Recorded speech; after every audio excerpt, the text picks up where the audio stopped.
खबरें आने लगी और उसके बाद जनरल विपिन रावत, जिसका शायद कोई इंतजार नहीं कर रहा था, सब ये चाह रहे थे, सब दुआएं कर रहे थे इस वक्त हर भारतीय की ज़बान पर ये बात थी कि वो ये जंग जीत जाए, जिंदगी की जंग जीत जाए। लेकिन खबर ये आई कि सीडीएस जनरल विपिन रावत हमारे बीच नहीं रहे।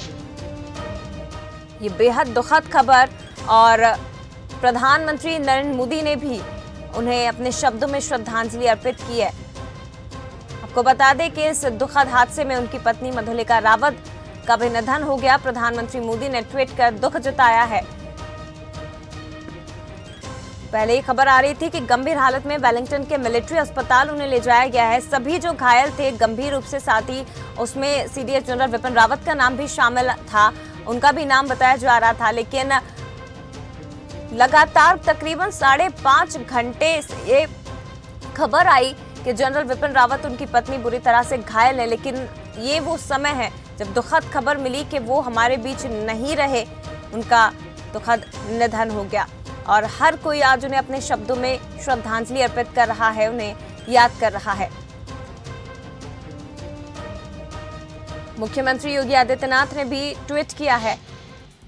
तमिलनाडु के कुन्नूर में दुर्भाग्यपूर्ण हादसे में जनरल विपिन रावत, उनकी धर्मपत्नी का निधन अत्यंत दुखद। एक उत्कृष्ट सैन्य अधिकारी के रूप में रावत जी सदैव याद किए जाएंगे। असामयिक निधन राष्ट्र की अपूर्णीय क्षति है। वाकई में सीडीएस जनरल विपिन रावत का जाना देश के लिए एक अपूर्णीय क्षति, जो कई बड़े पदों पर रहे, देश सेवा की, और पीढ़ियां, बताया जा रहा है कि उनकी पीढ़ियां सेना में लगातार सेवा देती रही। उनके नक्श कदम पर चले जनरल विपिन रावत। और मुख्यमंत्री योगी आदित्यनाथ ने यह ट्वीट किया है। प्रदेश अध्यक्ष वीडी शर्मा ने भी याद किया है। तमिलनाडु में हुए सैन्य हेलीकॉप्टर दुर्घटना में देश के chief of defence staff general Vipin Rawat, उनकी पत्नी मधुलिका रावत एवं अन्य सैन्य अधिकारियों के निधन का शोक समाचार सुनकर मन द्रवित है। जनरल रावत जी ने देश सेवा में अपना पूरा जीवन समर्पित कर दिया।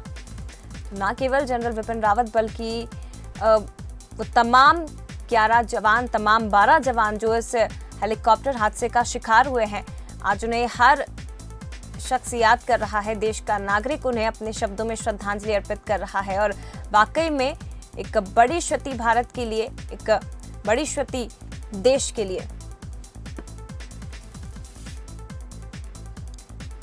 तो प्रधानमंत्री नरेंद्र मोदी ने उन्हें योद्धा बताया है, और योद्धा बताते हुए आप देख सकते हैं उनके साथ ये तस्वीर शेयर की है। ट्विटर हैंडल पर उन्होंने तस्वीर शेयर की है और उन्हें अपने शब्दों में याद किया है, श्रद्धांजलि अर्पित की गई। और पीएम मोदी का वो ट्वीट भी आप देखिए, उसमें उन्होंने कहा है कि जनरल विपिन रावत जो हमारे बीच अब नहीं रहे हैं, उनका जाना एक अपूर्णीय क्षति है। और ये खबर सुनकर मुझे बेहद धक्का लगा है।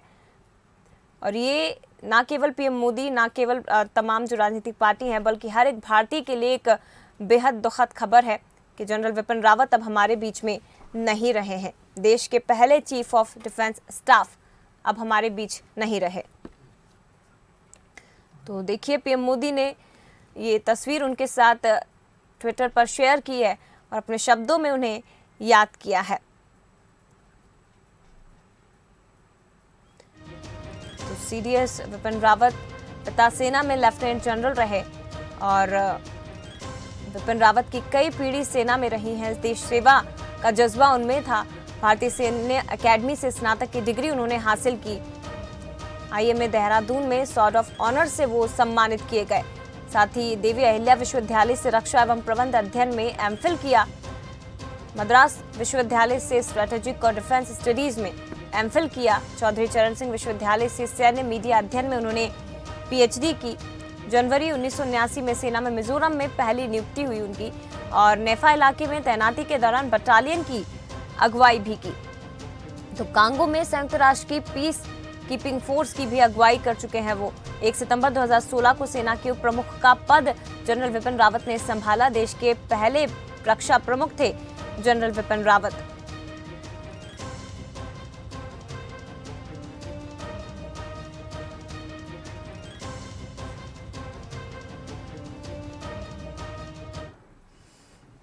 तो जनरल विपिन रावत का जाना हम सभी के लिए एक अपूर्णीय क्षति है और उनके परिवार को वाकई में गहरा सदमा, एक गहरा धक्का लगा है। लेकिन अब से कुछ देर पहले की वो बातचीत हम आपको सुनवाते हैं, जब उनका परिवार और मधुलिका रावत, जो विपिन रावत जी की पत्नी है, उनके सकुशल लौटने की उम्मीद की जा रही थी। उनके भाई से बंसल न्यूज़ ने, हमारे संवाददाता सूरज शर्मा ने जो बातचीत की वो आपको सुनवाते हैं। हमारे साथ हर्षवर्धन जी हैं, उनसे बात करेंगे। सर, आप हर्षवर्धन जी, सर आपको क्या जानकारी मिली? कैसे? सर, जानकारी मिली है, ऑथेंटिक जानकारी तो अभी तक नहीं मिली थी, लेकिन अभी शाम को तो ऑथेंटिक बात मालूम पड़ गई है और जिया जी के बारे में भी मालूम पड़ गया और हमारी बहन के बारे में भी मालूम पड़ गया।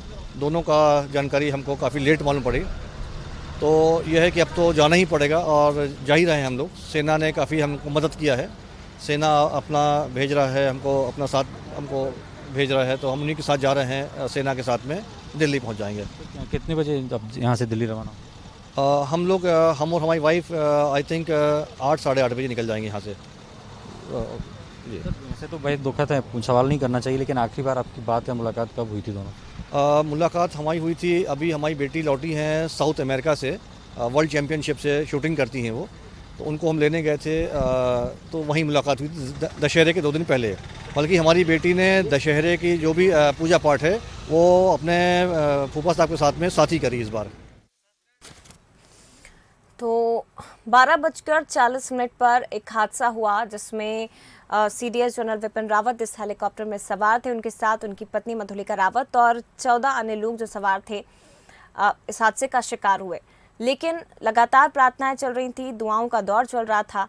अब खबर ये मिली कि सीडीएस विपिन रावत का निधन हो गया है। भारतीय सेना ने उनके निधन की पुष्टि की है और आज हम सभी उनके परिवार के प्रति संवेदनाएं प्रकट करते, साथ ही श्रद्धांजलि अर्पित करते हैं। यहाँ पर एक ब्रेक